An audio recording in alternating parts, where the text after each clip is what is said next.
Alexei Michailowsky is a PhD in music candidate at York University in Toronto, Canada.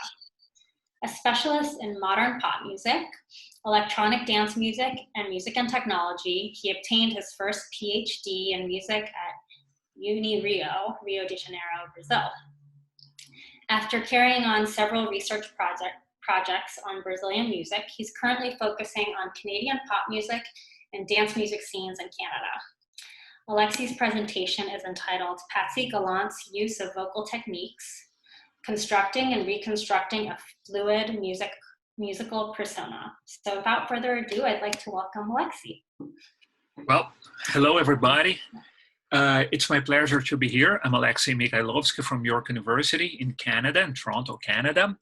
And it's my big pleasure today to talk to you about Patsy Gallant. So Patsy Gallant is a singer, songwriter, record producer. She was actually the first woman to be nominated for a major Producer of the Year award, at least a major Producer of the Year award in North America and maybe in the world. She was nominated for the Junos in 1977, so 7 years before the first woman record producer was nominated for the Grammy in the United States. And she is from the province of New Brunswick, but all her career was conducted from Montreal, Quebec. So, so Patsy Gallant, between 1972 and 1984, released 12 albums, 7 in English and 5 in French. Usually, she made a double release. Whenever she released something, she released the album in English and in French. Usually the same songs, not exactly the same ones, but most of her hits had an English version and a French version. And she obtained worldwide success as a disco queen between 1976 and 1978. Particularly in 76, 77, she scored a massive worldwide hit with From New York to LA. And she went number 6 in the UK charts, and she went number 1 in some countries such as, I think, Norway, Australia, and of course Canada. My project explores an interesting aspect of her discography, because if one listens to Patsy Gallant's discography, one will be very surprised with the diversity. And since Patsy is a pop diva, she's alive, she's 71, she's active, living in Montreal. But if you take a close look at her discography, you see a lot of variation, a lot of diversity, and she did something that today's pop artists like to explore a lot. As her career evolved, she incorporated new things, new sounds. She looked differently, so she had. I'm not gonna say multiple personas, because they had something in common. They were never abandoned. Actually, she was multiple. She had multiple personas at a point. So it's better to say that she had a single fluid musical persona with 4 main expressions. I'm gonna name her along my paper. So, but you can take a look here at them, and each one of them had something in common with the real Patricia Gallant. That's her name, Patricia Gallant. So since I'm talking about a discography, I'm gonna use her voice as the main element for my paper, because what you hear on the records, of course, is her voice. You don't see, unfortunately, if you take a vinyl record, you don't see the image of the artist, but you hear her voice in the case. And another important element is her bilingualism. Patsy Gallant is fully bilingual in English and French, and her bilingualism had an influence on the way she used her voice. So the big question of my paper is, how and why did Patsy Gallant explore her vocal resources to construct and reconstruct her fluid musical persona on her recordings? My methodology, what I did to carry out this research project. First of all, I listened and analyzed her full discography between 1972 and 1984 using vinyl records to be consistent and to have a good idea of which were the intended results back in the day. I sought for media articles and radio and TV recordings with Patsy Gallant, and particularly in Montreal, I found a treasure. I studied literature about Canadian pop music and about singing. So I referenced on that literature to write my paper. And finally, I interviewed Patsy Gallant twice. I did 2 formal interviews with Patsy, and since Patsy became a friend, I visited her a couple times. I discussed her over the phone many times about her music, and she was always more than happy to talk about her music, her voice, and it was really nice, my contact with Patsy. Okay, so about literature. The few authors who write about Canadian pop music usually only highlight a short period of Patsy's career. Exactly the disco years, the years when she was probably one of Canada's top stars and best-selling artists. Regarding her career before 1976, there's one book by Benoit L'Herbier, who wrote about music from Quebec. And basically, back in the day, it was 1974, he included Gallant in a group that he named Laquitaine, an offensive artist performing commercial pop music. The literature about disco music, since disco music is the music genre Patsy is more identified with by journalists, by the media, they bypass the Canadian scene. But there's a professor from McGill University in Montreal, Professor Will Straw, who wrote an article for the Red Bull Music Academy website showing Montreal as the second most important disco music scene in North America in the late 70s, second only to New York. Regarding artists and their different personas, Lucy O'Brien writes about women in music, a little bit about Disco Queen, and about Madonna, and about how Madonna kept changing her persona over the years and became a pop music icon. Then we had 2 authors discussing Michael Jackson, Elizabeth Amisu and Isabelle Stegner-Petit-Jean. They discussed how Michael Jackson worked his multiple personas, including changing and using his voice.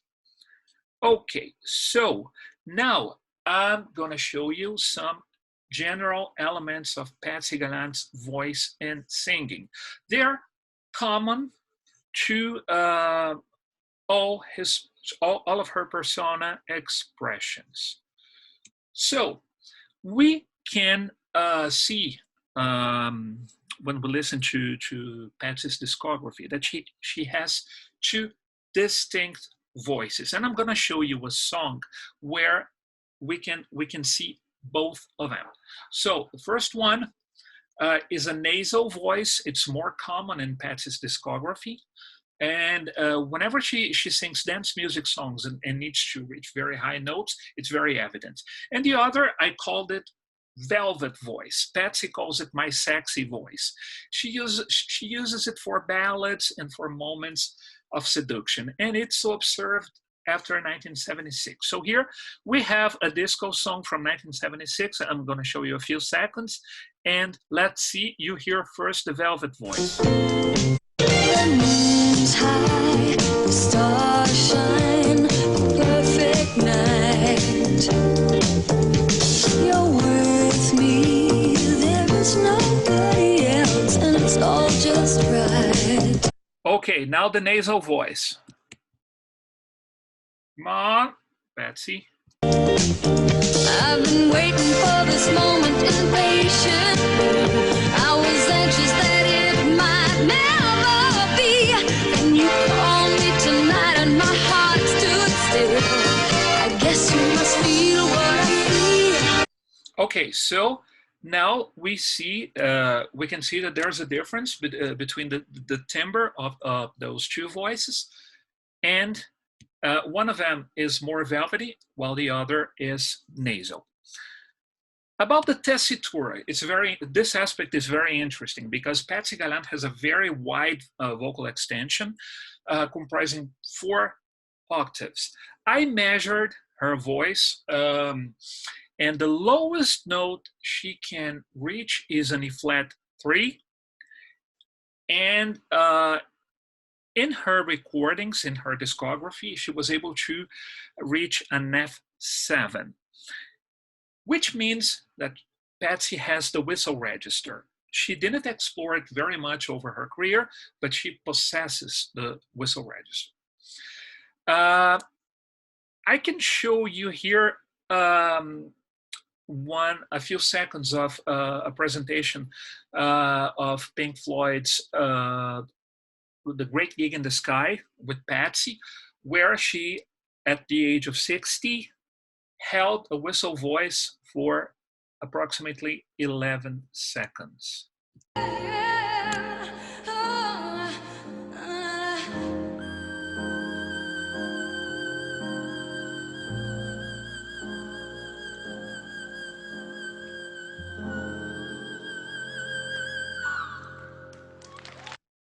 Okay, so another interesting aspect is that if you listen to different songs with Patsy, you see that she can fool the listener, because sometimes she sings a song in a region of her voice, and sometimes she goes to a different region. This song here, which should be surprising for people who know that she's a disco queen, is an example of a song where she's singing in an upper region of her voice.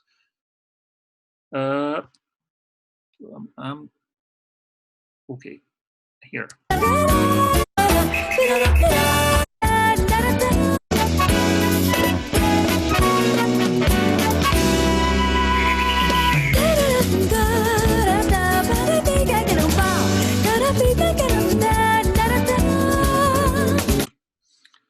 So here she's singing with a higher region of her voice, and she's super comfortable. 5 minutes left, sorry. Sorry? Just your 5-minute warning. Okay. Okay. So for the chest register extension in Patsy is very high. So it's really hard to define her primary register transition. Because sometimes she can sing something with her head, and sometimes with her chest. There's this recording here, it's Power, 1974, where she does an upwards vocalist, and we can see the transition.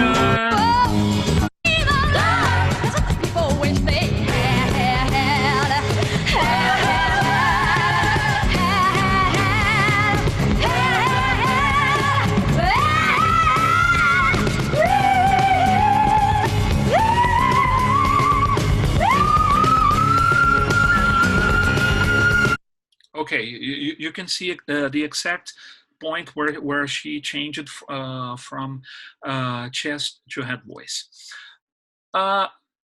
Okay, so Patsy Gallant singing expresses femininity and strength, and at some points of her career, she was portrayed as a superheroine, and her performances are constructed with a climax moment in the ending. Just a few seconds of this one here, you see.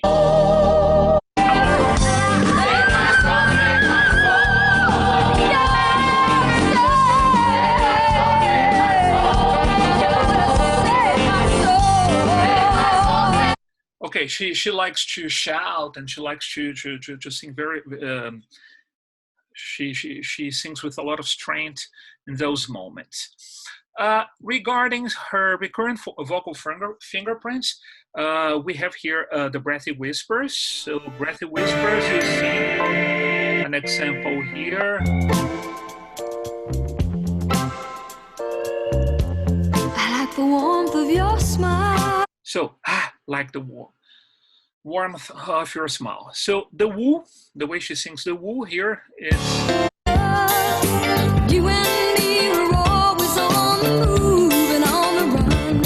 It'll all come back to you, and my love will see you through because I love you.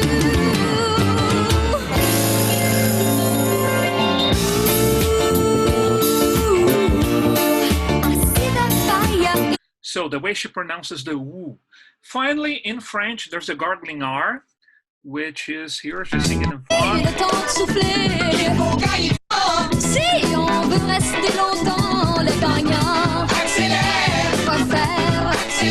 Tu peux faire. This is very common in Patsy in French. Okay, so now let's talk quickly about her main persona expressions. From 1972 to 1975, the Mighty Patsy, and the reason why I call her the Mighty Patsy is that because she was trying too hard, according to herself, and there was a big focus on showing off her singing skills and versatility. She was a super heroine. Just if you take a look at the cover of her album Power, she's like Super Patsy. And the distinctive character of Patsy Gallant singing in this period is a heavy use of melismas. So let's show you a little bit of melismas. There are a few seconds. Between the lines, and I didn't see the signs. Lots of melismas. And this persona was one of the blackest of Patsy Gallant's persona expressions. So just a second here of funk. Yeah, it's the only thing. That you can't let out of sight. Hold on tight. What's the ball? Don't you know? What's the ball? Don't you know? What's the ball? Don't you know? Okay, funk. So, from 1976 to 1979, the Canadian disco queen emerged. So the years of biggest commercial success for Patsy, but she was actually the first artist to record disco music in French in 1973 with Dia Dum Dum. So she's no longer trying too hard, and her voice is velvety. She's extremely sexy at that period. She's very playful, just like playing with her voice, like slow down, and very feminine. And instead of melismas are almost gone. She's singing in a syllabic way. Each note a syllable. Very so pleased. 70s. you're feeling bad. It's the toughest time you've had. Don't let it get you crazy. Okay, then 1980, Sweet Lady Patsy appeared, but Sweet Lady Patsy had been around for all over Patsy Gallant's career, but was predominant in that period. She retained some of the sexiness of the Canadian disco queen, but now sounds easygoing, delicate, and romantic.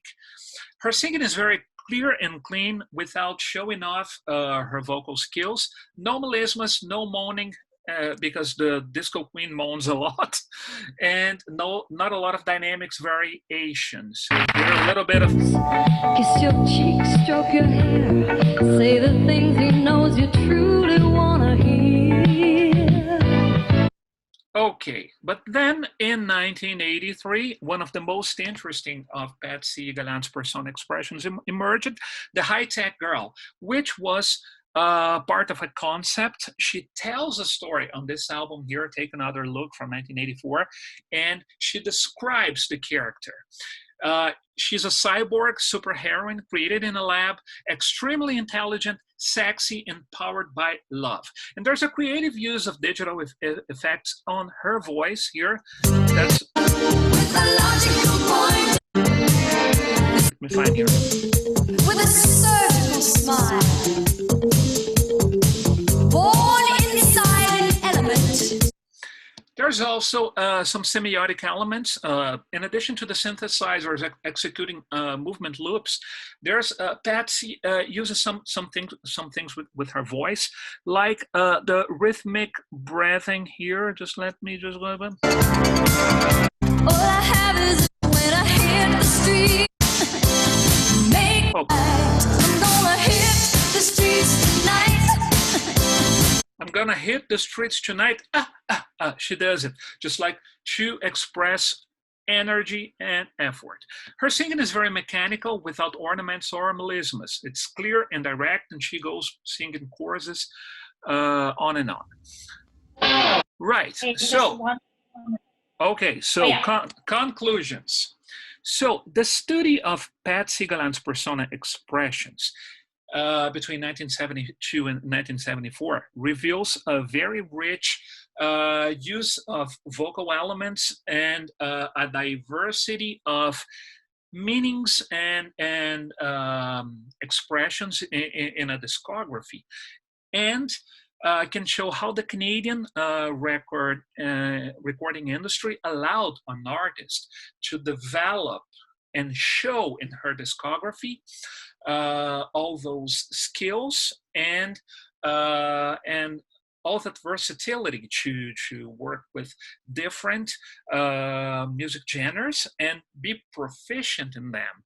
So commercially, it may not have been well understood in the period, but Patsy Gallant is leaving for us very rich, an extremely rich discography, and the study of those elements can reveal some very important and interesting aspects that, of course, can show Gallant as a great artist and as a great human being from Canada.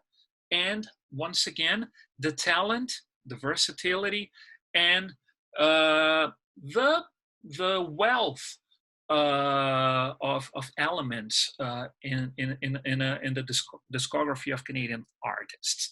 Okay, so thank you very much for being here.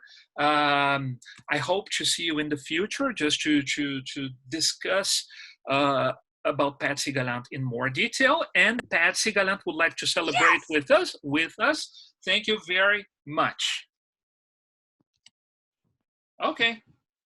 Thank you so much, Alexei. That was really great. I didn't really know her music at all, and so it was amazing to learn about the range of different styles that she sang, and your studies are extremely interesting. So we had a couple of questions. The first is from Pedro Felix Rodriguez, and he's asking about the covers of the records and whether they played a role in interacting with her performance, her voice and performance characteristics. Oh, yes, Pedro. Okay, so in Patsy Gallant's discography, the cover image of the records always has something to do and always expresses, well, I would say almost always expresses the Patsy Gallant that's being shown in the record, except indeed for the 1972 albums, Upon My Own and Tu vas trop vite, where it's just Patsy, just like an image of Patsy's face. There have been two editions, one with Patsy's face and the other with an image of Patsy holding a microphone and singing. But for all the others, like the Disco Queen recordings and Power and Amoureuse and Stranger in the Mirror, and particularly Take Another Look, the covers and the graphic concept had something to do with Patsy, with the music and what Patsy wanted to express. She was a show woman, and it's important to let you know that Patsy hosted a TV show in Canada, a nationwide TV show on CTV called The Patsy Gallant Show in 1978 and 1979. So she was, if you think of a Katy Perry, of a Beyonce today, in Canada, we had Patsy Gallant in the 70s. Okay, that's it. There's a couple more questions. Yeah, I just saw. Patsy is still very active. Patsy is still very active. She's still performing in Canada, and particularly in Montreal and in Quebec. She does an Edith Piaf tribute concert, Patsy Gallant chante Piaf, and she participates a lot on La Tour des Idoles, which is a collective concert with artists from the 70s and 80s. And she's been trying to raise funds for recording a new album. So in the United States, well, she was supposed to go to Florida, but the pandemics led to the cancellation of her concert. But in Canada, look for Patsy Gallant on Spotify and on YouTube. You find a lot of videos and audios and songs with her. Kosovsky asks about whether her vocal evolution could be attributed to aging or vocal decline. No, not at all. Patsy Gallant is a phenomenon. I could see with my own eyes that she's 71 years old. She'll be 72 in August, and she's still able to sing the same songs that she recorded at 25 years old. In the same keys. And she's very proud to say that if she has to transpose down a song, she only transposed one tone, 2 semitones. That's the maximum, just for preserving her voice. So she takes a lot of care of herself, and she can still sing very well. She's still very well. She's a phenomenon. She still sounds like she sounded when she was young. Right. So James, do you think the use of motivation? That's all we have time for, actually. But hopefully there's a chance to answer questions after the presentation. But thank you so much, Alexei. It's a really great presentation. And thank you everyone for joining in on this session on Canadian artists and arts and artists. We also hope you'll join in for the next session, which is in 20 minutes, titled Strategies for Reformatting Degraded Audio CDs. That's by Patrick Feaster at 3:35. So We're again going to ask if everyone could leave the Zoom webinar so we can reset for the next presentation, and you can join back in using the same Zoom link a few minutes, up to 5 minutes before the next session, which starts at 3:35. So thanks again, and we'll see you later. Thank you.